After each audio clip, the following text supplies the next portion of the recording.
Shalom, Yasharala. This your brother Dawada, coming back at you with this here truth again. First and foremost, I want to give all praise, honor, and glory to Yahweh, Bahashem, Yahushua, Bahashem, Rakakwadash. Double honor to the apostles and elders, the great millstone that taught us this truth and that wrote well.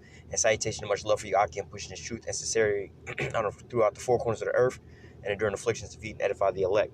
So I want to jump into this here quick little lesson, which was inspired by the events that happened over the weekend at our camp. All right. If you were watching our camp this weekend, at the very end of it, you had, a self-proclaimed Hamite that approached. All right. And he asked, some of the general questions, but all through the spirit, it was a very edifying, or what could have been a very edifying, contact, more or less to say. All right. But nevertheless, he came and he asked questions saying that he'd watched the Hebrew Israelites for a couple years and everything like that. And he was from Africa, I believe Nigeria, if I'm not mistaken.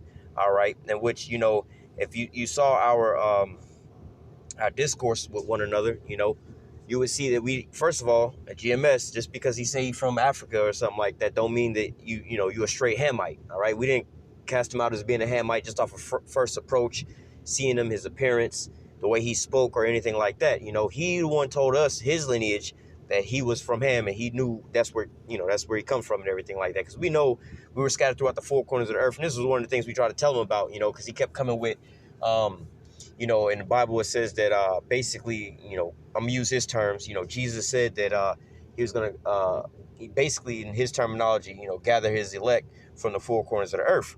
All right. Or gather his people from the four corners of the earth. Right. And what he don't understand is he's under the interpretation of those are just believers. Like, this is just a religion that any and everybody can choose to be a part of. All right. And that's not true. All right. Now, going back into the discourse that we had. All right. We were speaking. And like I said, he set himself up. The spirit just, bear witness, So in this here premise, he was saying, and this is where a lot of people, these are a lot of stumbling blocks that people stumble over, especially our own people. All right. And the questions he was asking was, quote unquote, does everybody get to go to heaven?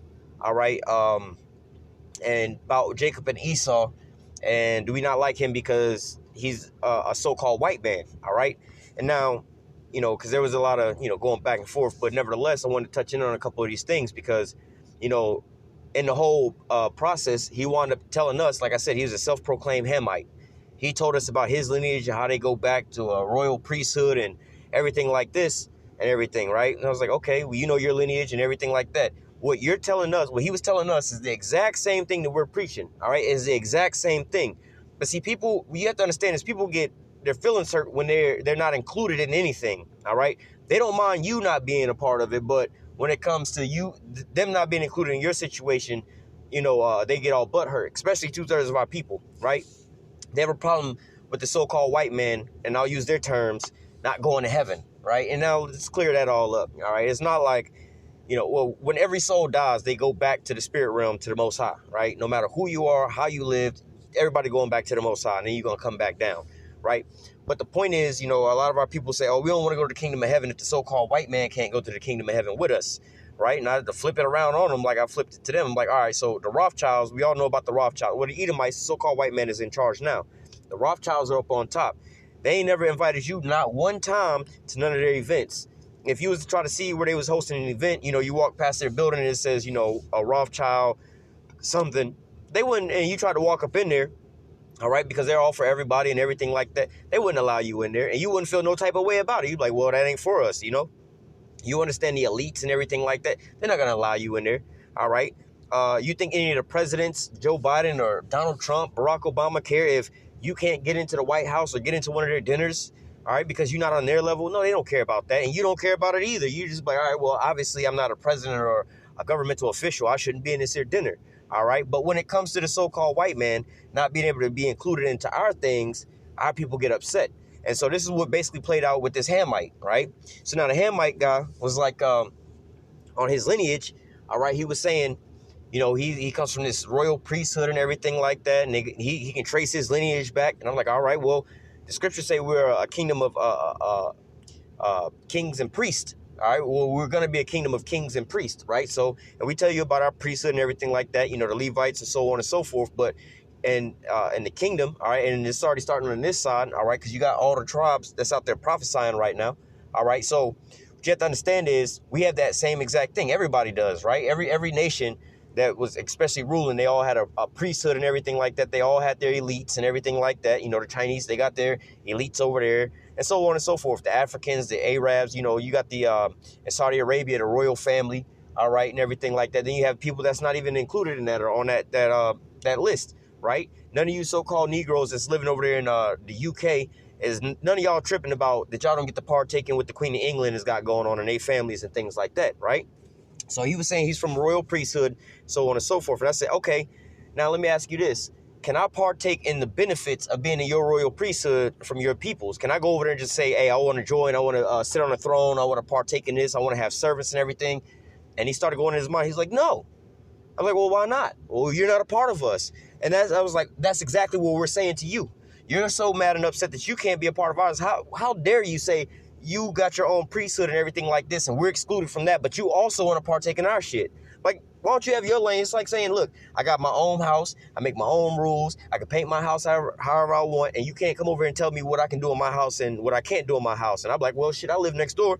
I'm going to paint my house whatever color I want to paint it, and you can't tell me what to do in my house, and then you all butthurt. How come I don't get no say-so in your house? I'm like, well, because it's my house. I paid a mortgage over here. You paid a mortgage over there. It's just, what are we really talking about here, right? But it was a prime example of how he set himself up, saying about how he was from this royal priesthood, which he probably is, or whatever, his lineage. You can trace it all back. But that's exactly what we're saying. We trace our lineage back, just like the scripture said, the spirit bear witness with our spirit. We are the children of the Most High. All right, we can go back to the prophecies that we fit, all right, and all these different things. We were scattered into the four corners of the earth.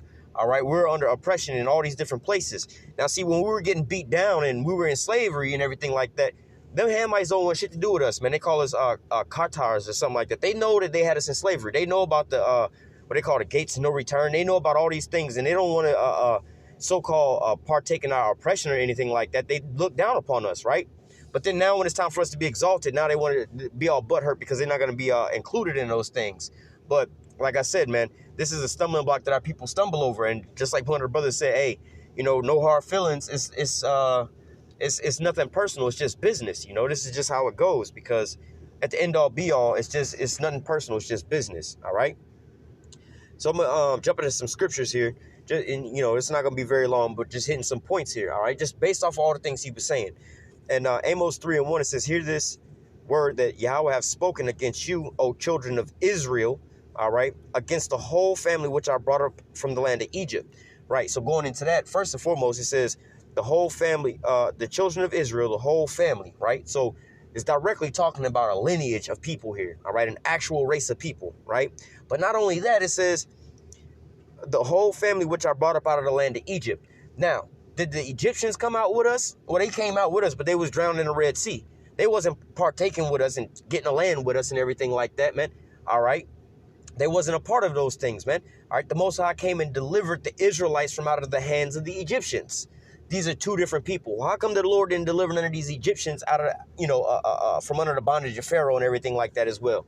All right. The Most High came and delivered the children of Israel from out of the hands of the Egyptians. All right. Verse 2 says, only have I known of all the families of the earth, all the different lineages, all the different bloodlines, only Israel that the Most High was dealing with. When it says only you have I known, it's not like the Most High didn't understand that there was other races of people that was walking around. It's just like, well, I know my wife, right? I know her from being with her sexually and things like that. But I work with this here lady named Tiffany at the job. I don't really know her like that, even though I didn't work with her for 5 years or something like that. Me and her ain't never had sex, so I don't know her like that, like how her husband knows her. But I know who she is, right? Same with the Most High saying here, I was only dealing with one nation. It was you so-called Negroes, Latinos, and Native Americans. All right, only you have I known of all the families of the earth. All right, one lineage, one bloodline. All right. So again, and you know, all these other nations, the crazy part about it is, you know, these damn Hamites, they ruled, they was the first people to have rulership and dominion over the earth, man. All right, with the pharaohs and all that, Nimrod and all them. These people, they was ruling the earth first, man. Now we about to get ours last. Now they want to be all butthurt because they can't be a part of it. And the same with all these other nations, man. All right, the so-called white man, he's in rulership right now, and then he's like, yo, wait, how come I can't go back into the kingdom? As soon as I get cast off the throne, how come I can't get back on the throne and share with y'all? I'm like, well, we ain't sharing the throne with you right now. You ain't got a spot for us right now. We out here screaming Black Lives Matter. We, you know, our people over here asking for you to look at us equal, man. All right, but yet and still, the so-called white man not gonna do that because it's only one seat on the throne, man, and he's got it right now, man. All right, we saying the same thing, man. When we get up on top, it's only gonna be us from now until forever. All right. It says, verse 2, only you have I known of all the families of the earth, therefore will I punish you for all your iniquities. All right, and we understand that going into the curses and everything else like that, right? Now let me go to the book of Numbers.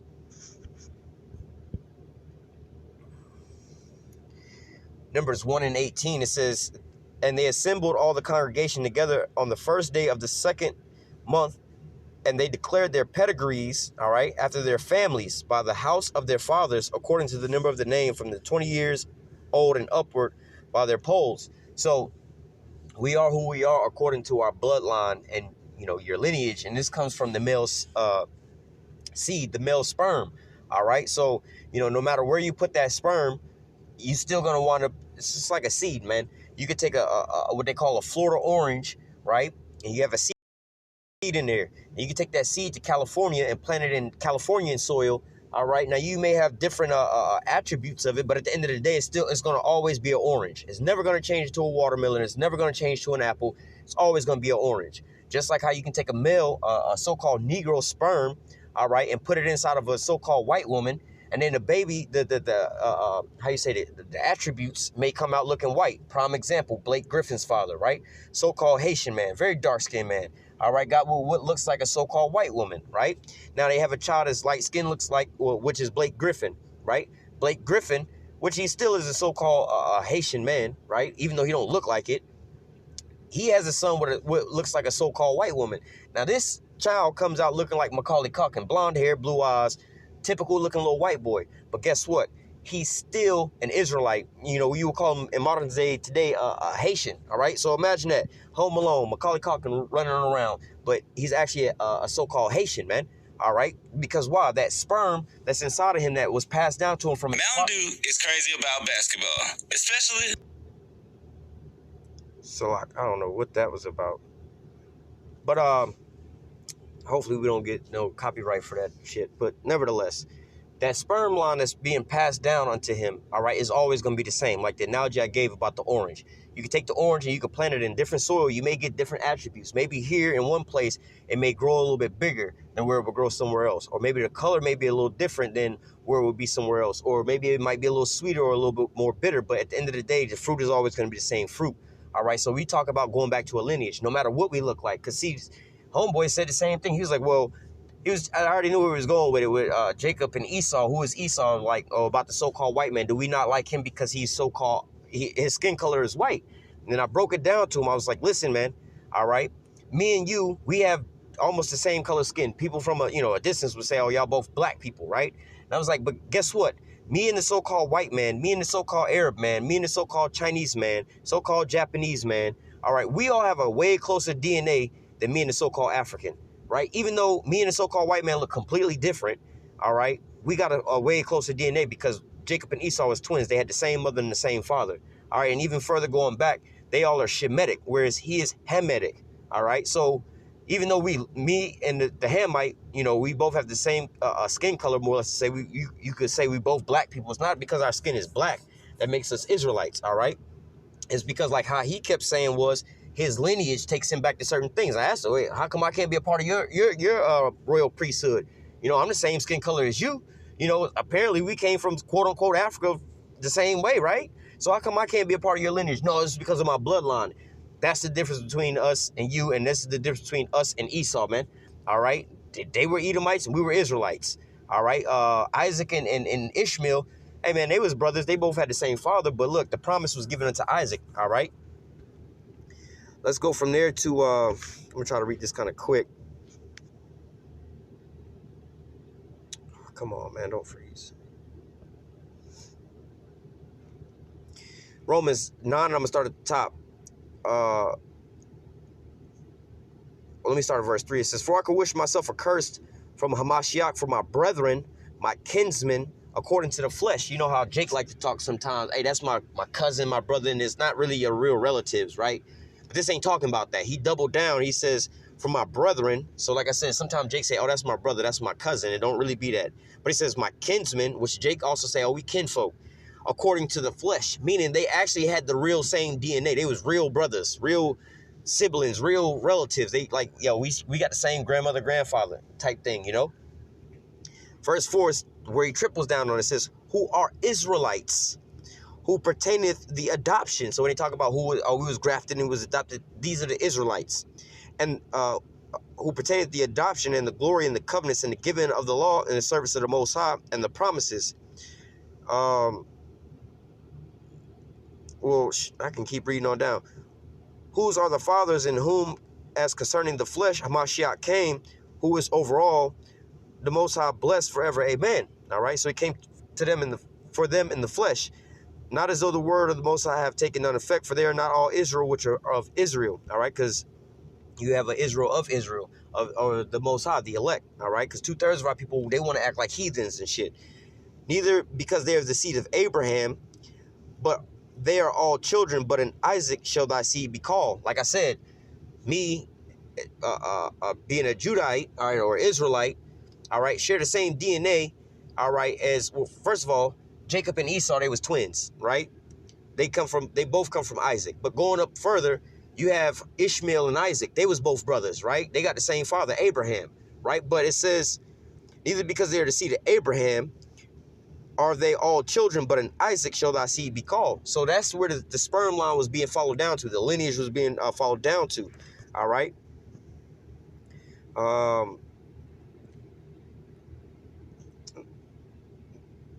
And that was all the point I wanted to grab there. So we're going to grab this. We'll close out. What did I want to grab? Oh, Revelation 7. All right. Let me just start at verse 3 just for the point. It says, Revelation 7:3 is saying, hurt not the earth, neither the sea nor the trees, till we have sealed the service of our power in their foreheads. And I heard the number of them which were sealed, and there were sealed 144,000 of all the tribes of the children of Israel. All right, let me slow down. It says 144,000 of all the tribes of the children of Israel. These are the ones that's going to be saved as the elect. Of the tribe of Judah was sealed 12,000. The tribe of Reuben was sealed 12,000. The tribe of Gad was sealed 12,000. These are all Israelites from the 12 tribes, 12,000 men from each of these tribes. Now, the stumbling block, verse 9. After this I beheld, and lo, a great multitude which no man could number, of all nations and kindreds and peoples and tongues, stood before the throne and before the Lamb, clothed with white robes and palms in their hands. So people would say, oh, that's from all the different nations. True enough. Yeah, there's going to be Israelites that's going to be saved, or people that's going to be saved from out of all nations. But you have to understand, these are all Israelites. We were scattered into all nations. We're not going to all look the same as so-called Negroes, Latinos, and Native Americans. Like I gave you the example of Blake Griffin's son. All right, he looks like Macaulay Culkin, as a little Home Alone kid, blonde hair, blue eyes. Now, let's say he's part of the elect and he gets delivered. Somebody be like, oh, how come that little white boy getting saved? Well, he ain't no little white boy. He go back to the tribe of Levi because his forefathers have that bloodline that's inside of him. All right. Or how come you may have somebody that look like a Manny Pacquiao or somebody like that, or a Bruce Lee type thing going on, or somebody that looked like, I don't know, some Arab guy or something like that getting saved, some Japanese looking guy getting saved. All right, because we were scattered into all these different nations. All right, this is James 1:1. James, the servant of the Most High and of the Lord Yahushua Hamashiach, to the 12 tribes, there it is again, which are scattered abroad, greetings. All right, so look, the 12 tribes were scattered abroad into the four corners of the earth. That's what it's talking about gathering the Lord's elect from the four corners of the earth. Let me read this last precept. Deuteronomy 28 and verse 64. And Yahweh shall scatter thee among all people from one end of the earth even to the other. And there thou shalt serve other gods which neither thou nor thy fathers have known, even wood and stone. Let me get to the point. It says, and Yahweh shall scatter thee. Who is the thee he's talking about? The Israelites. They was going to be scattered where? Among all people. So they're going to be living amongst these people. And also, what do you think they're going to be doing? They're going to wind up mixing with these other people, man. All right, so they're going to start looking different from these other people. This is why you was going to have people from out of every nation, every kindred, every tongue, because you got some of our Israelite people that's going to be, so I gave you the example of Blake Griffin's son, right? Now, let's imagine if he was a so-called Chinese kid, right? Or their mothers were so-called Chinese women, and they grew up over in China, from maybe the father being in the military, now the little boy growing up, the third generation over there, looking straight up Chinese, speaking Chinese and everything else like that, but his father's lineage goes back to an Israelite. This is why there's going to be from out of every nation, because he was going to get picked up from China. All right, every tongue, right? Because he speak Chinese or Mandarin. He don't even speak English. All right, but guess what? He's still an Israelite at the end all be all, you know. So I wanted to jump into this here little lesson just to cover some of these basic stumbling blocks that a lot of our people stumble over. Like I said, this was a very spiritual encounter that we had because it just played out perfect. You know, he wanted to come up there and stunt on us about his lineage and everything like that and his royal priesthood. I just had a simple question. Can I join y'all stuff? I just asked him the same question he was asking me. Can I join y'all stuff and partake in the rewards y'all got going on? He was like, no, we got a straight lineage. This is just for our people. And I was like, that's exactly what we saying. There's no hate. No hate in it. It's just, that's what it is, man. All right. How come I can't go and, first of all, amongst Jake and Jake, how come I can't go and try to receive none of the benefits that Michael Jackson has stored up for him and his family? Because I'm not a part of that family, even though we both Israelites. But I would, in modern day times today, I can't be like, yo, well, I'm pretty sure Michael Jackson left me something in his will. No, well, you wasn't none of his kids. So, but even though we all Israelites, but I'm saying in this scenario like that, they got their lineage, we got our lineage. They Hamites, they got their little situations they got going on. Just like ain't none of you Jakes, none of you so-called Negroes, Latinos, and Native Americans is mad that y'all can't partake in the Saudi Arabian royal bloodline and all the gas money that they got going on and everything over there, man. How come you ain't mad about that? How come you ain't begging to be part of the Saudi Arabian kingdom or the Queen of England and her kingdom and everything like that, man? How come nobody's upset about those things? Because they understand that they not a part of that. They not a part of that bloodline. You're not mad that you ain't get to partake in, what's his name, Prince William and the other boy. You don't get to partake in none of their shit because you know that y'all ain't the same family, man. All right? So I'm going to go ahead and close out with that. Lord, this year lesson was edifying unto the elect. Until next time, I say, call halal Yahweh, Bashim Yahushua, Bahashim Rakakodash. Double honors to the apostles and elders of great millstone that taught us his truth, never will. And salutation, much love for you, I can push his truth and sincerity under the four corners of the earth and enduring afflictions to feed and edify the elect. Until next time, I say, stay strong. Shalom.